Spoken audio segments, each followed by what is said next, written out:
हरिः ओं आपादमौलिपर्यन्तं गुरूणाम् आकृतिं स्मरेत् तेन विघ्नाः प्रणश्यन्ते सिद्धन्ति च मनोरथाः। श्रीगुरुभ्यो नमः। परमगुरुभ्यो नमः। श्रीमदानन्दतीर्थभगवत्पादाचार्यगुरुभ्यो नमः। मन्मनोऽभीष्टवरदं सर्वाभीष्टफलप्रदं पुरन्दरगुरुं वन्दे दासश्रेष्ठं दयानिधिं। विद्याविनयसम्पन्नान् शान्तादिगुणबृंहितान् सशास्त्रप्रवचनासक्तान् यरमेल्यार्यान् गुरून् भजे। पृथ्वीमण्डलमध्यस्थाः पूर्णबोधमतानुगाः वैष्णवाः विष्णुहृदयाः तान् नमस्ये गुरून् मम। हरिः ओं। श्रीशापाहि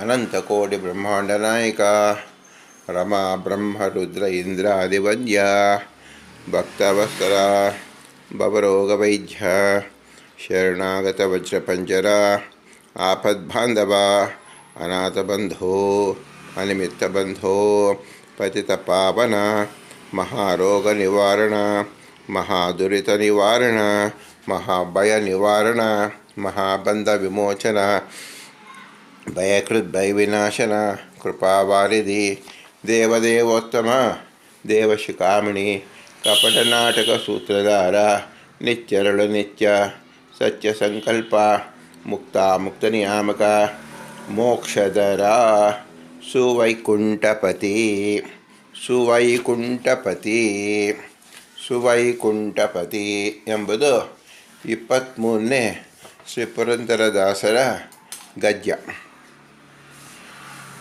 ಸುವೈಕುಂಠಪತಿ ಅಂದರೇನು, ಸು ಅಂದರೇನು, ವೈಕುಂಠಪತಿ ಅಂದರೇನು ಎಂಬ ಎರಡು ಚಿಂತನೆಯನ್ನು ಇವತ್ತು ಮಾಡಬೇಕು.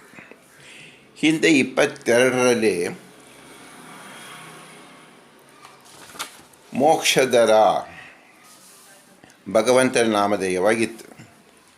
ಈಗ ಸುವೈಕುಂಠಪತಿ ಎಂಬುದು ಭಗವಂತನ ನಾಮಧೇಯ ಹೇಗೆ, ಇದು ಭಗವಂತನ ಗುಣ ಹೇಗಾದೀತು ಎಂಬುದನ್ನು ಚಿಂತನೆ ಮಾಡಬೇಕು. ನೋಡಿ, ವೈಕುಂಠಪತಿ, ವೈಕುಂಠ ಎಂಬುದು ನಮಗೆ ಪರಿಚಯ ಇದೆ. ವೈಕುಂಠಪತಿ ಸರಿ, ಸುವೈಕುಂಠಪತಿ ಯಾಕೆ? ಇಲ್ಲಿ ಸು ಎಂಬತಕ್ಕಂಥದ್ದು ಸೇರಿಸಿರೋದು. ನಾವು ಸು ಅಂದರೆ ಸುಮ್ಮನೆ ಸ್ವಲ್ಪ ಸೋ ಅಂತ ಯಾವ ರೀತಿಯಲ್ಲಿ ಹೇಳ್ತೀವಲ್ಲೋ ಹಾಗೆ ವೈಕುಂಠಕ್ಕೆ ಅರ್ಜಿದಾರರು ಅಥವಾ ಪಾರ್ಪತಿಗಾರರು ಅಥವಾ ಅರ್ಹರು ಯಾರ್ಯಾರು, ವೈಕುಂಠದಲ್ಲಿ ಇರತಕ್ಕಂಥ ವಿವಿಧ ಬಗೆಯ ರೂಪಗಳನ್ನು ಸುವಿಸ್ತಾರವಾಗಿ ತಿಳಿಸುವುದಕ್ಕೋಸ್ಕರವಾಗಿ ಸು ಶಬ್ದ ಬಂದಿದೆ. ಈಗ ಸು ಅಂದರೆ ಏನು, ಇದನ್ನು ಚಿಂತನೆ ಮಾಡಿ. ವೈಕುಂಠ ಯಾರಿಗೋಸ್ಕರ ಇದೆ? ಸುಜನರಿಗೆ ಇದೆ. ಆದ್ದರಿಂದ ಒಂದು ಸು ನಮಗೆ ಸಿದ್ಧವಾಗತ್ತೆ. ಆ ಸುಜನರು ಯಾರು? ಸಾತ್ವಿಕರು. ಎರಡನೇ ಸಿದ್ಧವಾಗುತ್ತೆ. ಮೂರನೇದು, ಆ ಸಾತ್ವಿಕರು ಹೇಗಿರ್ತಾರೆ? ಸುಮನಸ್ಕರು. ಅಂದರೆ ಏನರ್ಥ? ಅವರ ಮನಸ್ಸು ಬಹಳ ಉತ್ತಮವಾಗಿರುತ್ತೆ.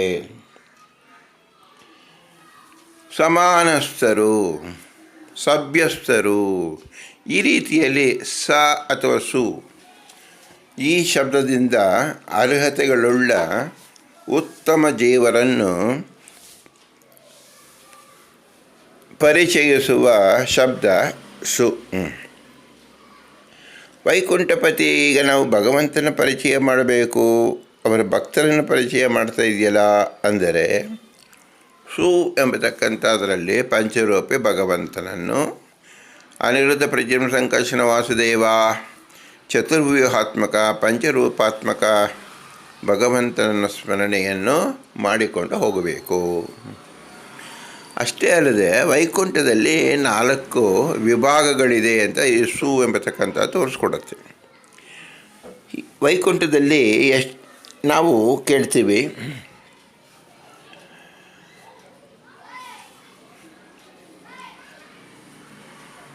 ಸಾಯುಜ್ಯ ವೈಕುಂಠ, ಸಾಯುಜ್ಯ ರೂಪ ವೈಕುಂಠ ಅಂದರೆ ಭಗವಂತನ ಅವಯವಗಳಲ್ಲೇ ಇರ್ತಕ್ಕಂಥದ್ದು.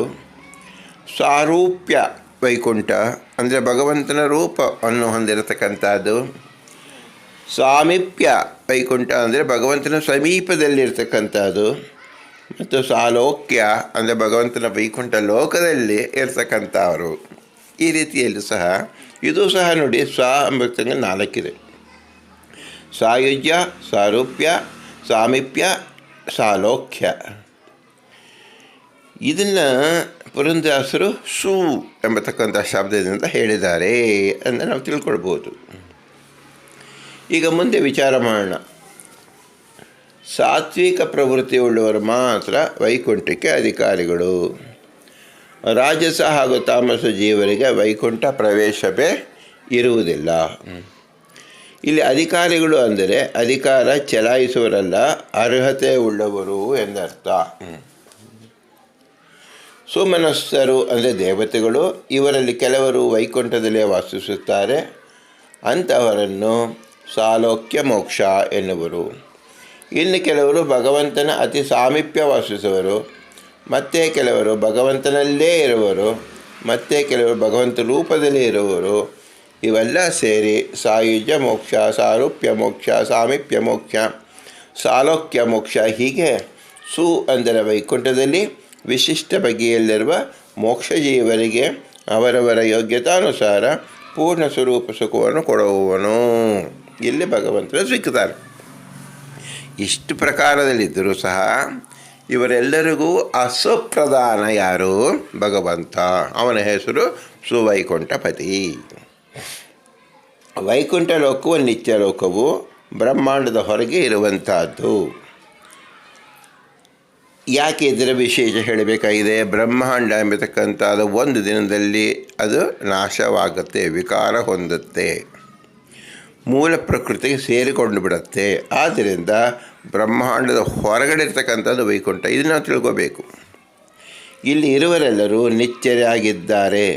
ಅನಂತ ಕಾಲಕ್ಕೂ ಮುಕ್ತ ಜೀವರು ಇಲ್ಲಿ ದಾಖಲಾಗುತ್ತಿರ್ತಾರೆ. ನೋಡಿ, ಹಿಂದೆ ಯಾವುದು ನಿತ್ಯ ಯಾವುದು ಅನಿತ್ಯ ಮತ್ತು ಚರ್ಚೆ ನಡೆದಿದೆ. ಇಲ್ಲಿ ನಾವು ಈಗ ಮಾತಾಡುವುದು ಕೇವಲ ನಿತ್ಯ ಪ್ರಪಂಚವನ್ನು ಮಾತ್ರ. ಆದ್ದರಿಂದ ಸುವೈಕುಂಠಪತಿ ಎಂಬತಕ್ಕಂಥದ್ದು ಸಾರ್ಥಕವಾಗಿದೆ. ಅನಂತ ಕಾಲಕ್ಕೂ ಮುಕ್ತ ಜೀವರು ದಾಖಲಾಗಿರ್ತಾರೆ. ಪುಷ್ಪಕ ವಿಮಾನದಂತೆ ವೈಕುಂಠ ಲೋಕವು ಮುಕ್ತರೆಲ್ಲರಿಗೂ ಅವಕಾಶ ನೀಡುತ್ತದೆ. ಎಷ್ಟು ವಿಶಾಲವಾಗಿದೆ ವೈಕುಂಠ ಎಂಬತಕ್ಕಂಥದ್ದು ನಮ್ಮ ಊಹೆಗೆ ಸಿಲುಕುವಂಥದ್ದಲ್ಲ.